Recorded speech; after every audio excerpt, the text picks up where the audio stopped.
All right, ladies and gentlemen, it's been a while since I've been on here, and unfortunately, a lot of things have been popping up. There was a shooting at Walmart today, and of course, everybody's using it for their gun objectives, whether you're for it or against it. I mean, no matter whether you're for or against guns, they are a right that is promised to us as United States citizens. Uh, our forefathers, they put that right in there because they knew what it was like to go up against a tyrannical government. They fought against the tyrannical government to give us freedom and knew that for the people, in case, with power, a government gaining power, there is a right for, a cause to be concerned about abuses of that power within its own government. So they wanted the people to have a fair playing ground, to have the same access and the same, arms that they could have.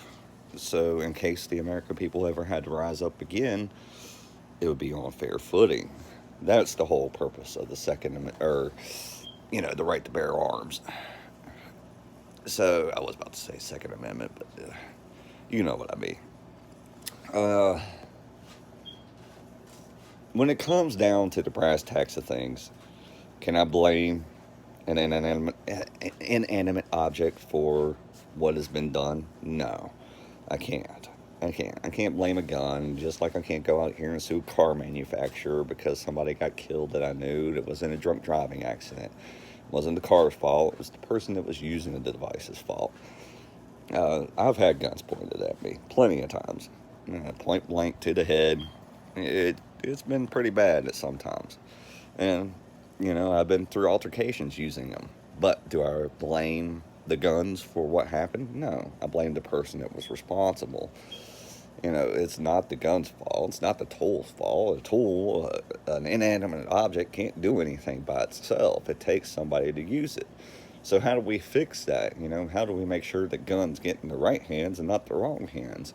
That's the question of the century, ladies and gentlemen, because I can't tell you how to do that. I can't. And there is no right answer to that. You must allow access to guns. It's part of our rights. And it must be the same access that our government has access to. Of course, most people think that, oh, you could get a gun, you could get any type of gun. No, that's not true.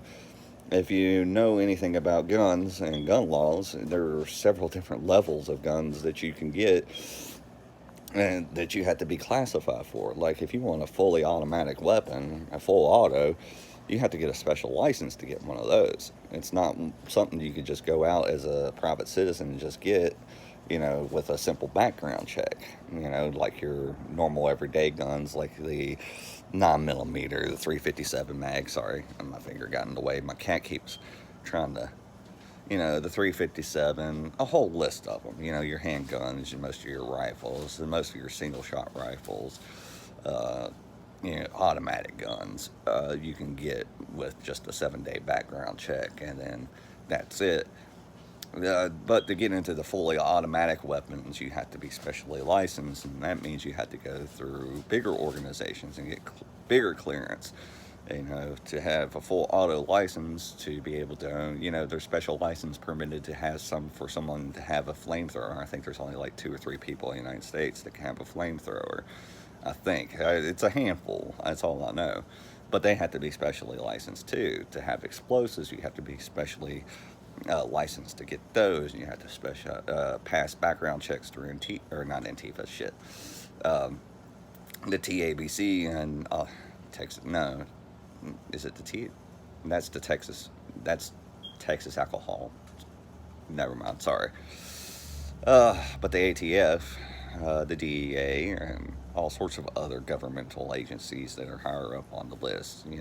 Think of a few initials that you want to add onto there. NSA, FBI, CIA, uh, Department of Homeland, DH. I mean, it depending on what degree and how much you want to get into weapons, you'll discover how complicated it becomes really, really quick. But here's the thing: mentality can change.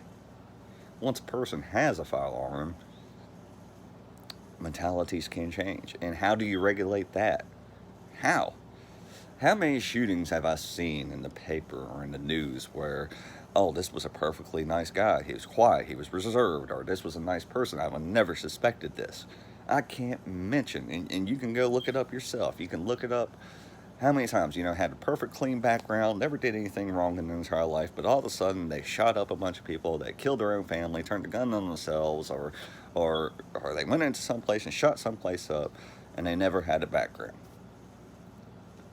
They never had a background. They were able to pass the backgrounds with ease. Why? Because we can't gauge a person's mentality. We can't. Day by day, I mean, a mentality can change overnight. Something drastic can happen to a human being in one day that can change their mind and change who they are. And when you're dealing with something of that nature, it's kind of hard to regulate that. I mean, it is. I mean, not unless you want to put on the docket for a gun control measure is once you're licensed to get a gun to, do psych evaluations, annually, then I don't know what to say. We're approaching the issue the wrong way. We're going after the tool when the tool has nothing to do with it. The tool is just something that was used. It was something that someone picked up and used for their motivations. And the inanimate object can't do anything itself. It takes that person to use it with their mindset to accomplish what they seem fit or deem fit. So how do we regulate the human mind? How? Explain that to me. I mean, I would love for people to explain this to me and how blaming an inanimate object is considered the go-to argument. Oh, more gun control, more gun control. Da da da. You know what? That's like they banned what was it? Bump stocks. You know how easy it is to make bump stocks? I can make one in less than fucking 10, 15 minutes without a hassle. Without a hassle. People were talking about they banned what was it? Extended clips. You want to know how easy those are to make? All you need is some tape. That's all you need, really. I mean, if you want to get technical about it, you can make a homemade extender by just taping, putting some cardboard in between the clips, and then just, yeah, adjusting the clips so that it meets the right height so you can just keep going with the same. I mean, it looks like all you got to do is just pop it out, put it back in, cock, go. I mean, come on. I mean, there's ways. I mean, you could take a little bit more time and make an extended clip. I mean, you could really get into it and make a really good one that you don't have to change and you don't need to tape and the cardboard space out. It depends on how intricate and detailed you want to get about this. That's like, people sitting there saying fully automatic weapons are bad, assault weapons. You want to know how easy it is to make almost any gun a full auto? It's pretty damn easy. And it doesn't take much time and much effort and much research to figure out how to do it yourself. If people want to do something, some things that y'all have never even recommended to ban or to get rid of can be turned into way deadlier things than you've ever even imagined. I know, I've converted a few myself. I took a 44 Desert Eagle, which is a automatic handgun, and converted it to a 3-round burst. And I could easily convert it to a full auto. I don't have that gun no more. It's gone. But I could easily do it. And in a little time, with little effort, I mean, it would take nothing. It would take nothing, hardly, for me to do that. And it's easy to do. And it's easy to do. For anybody. So how do we regulate mentality? How? Explain this to me. How do you regulate mentality when something can happen within a day? A person could lose their child. It could be of an innocent situation, but they could perceive it the wrong way. And automatically, you got yourself an active shooter mentality right then and there. Think about it. How do we do this?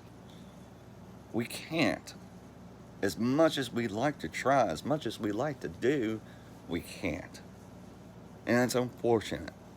It's unfortunate. We provided a right that guaranteed us our safety, our viability for the future. A right that was meant to be there for us so that in case we had to rise up against our government and go up against the military, we would have the same access and same firearms as they did. I don't see that ever actually happening, but you never know. It might. There is always that chance that your own government can become so corrupt that you're squashed underneath of it. And then the people the people will have enough and they'll rise again. But do I see that coming soon or anytime soon? No, I don't see nothing of that nature coming soon. But then again, things can change. Things can happen in a short amount of time that can change the mentality of the American people just like that. It doesn't take much.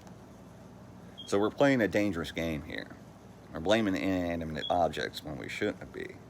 When we should be blaming the people that are handling those inanimate objects and causing this a grievous tragedy.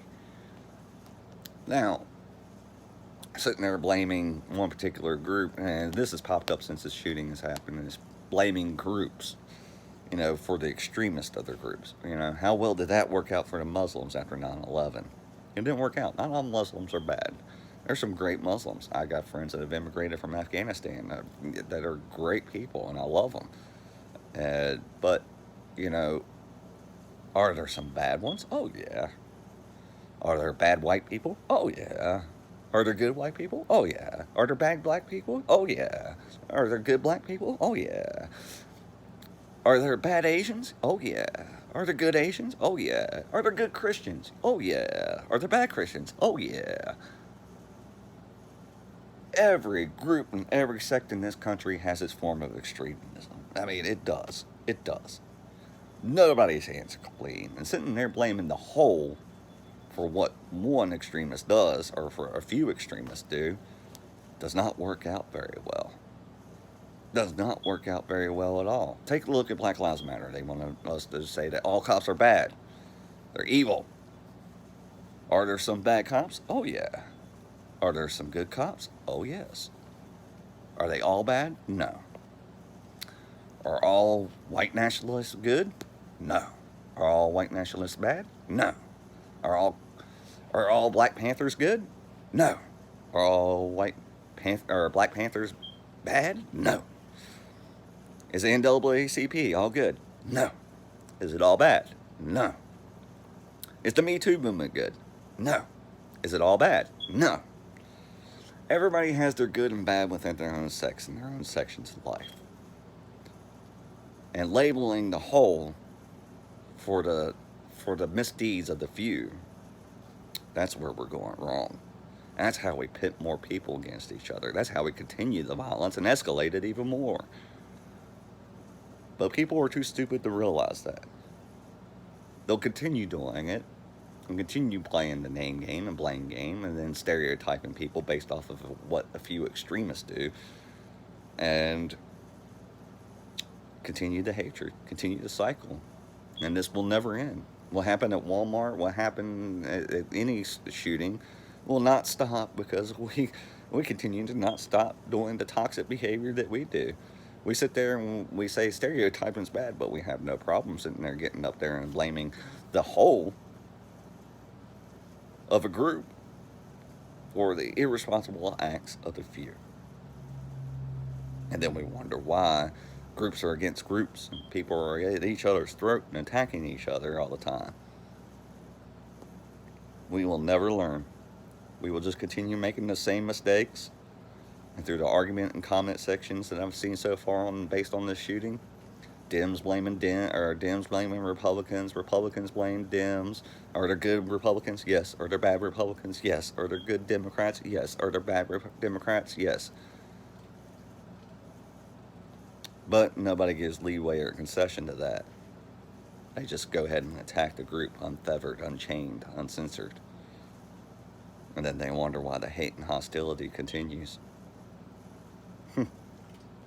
We will never learn. And this will continue. This will continue as long as that kind of behavior continues. I guarantee it. I guarantee it. And it's not because I'm making threats or anything of that nature. No. It's just because it's been displayed and shown time and time again to be true and accurate. And we have a bad habit of not learning our lessons, people. We do. I wish we could. I wish we could learn and start talking to one another and start understanding one another And stop sitting there and saying, oh, well, everybody in this section's bad, everybody who's Republicans bad, everybody who's Democrats bad, everybody who's white's bad, everybody who's black's bad, everybody who's Mexicans bad, everybody who's Latinos bad, everybody who's this is bad, just because of a few extremists.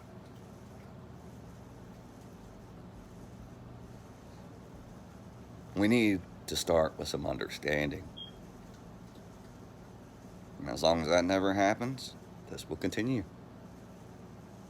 The choice is up to you, Americans. I presented you the choice. It's up to y'all on whether y'all enact the choice and choose to start understanding or continue the division and divisiveness. I can't even speak. Divisiveness. You can choose to look at it that way, segregate whole groups, blame whole groups, causing conflict, causing hatred amongst groups, pushing the issue till it reaches a boiling point and we have more of what we had today. Or we can try understanding one another. It's as simple as it gets.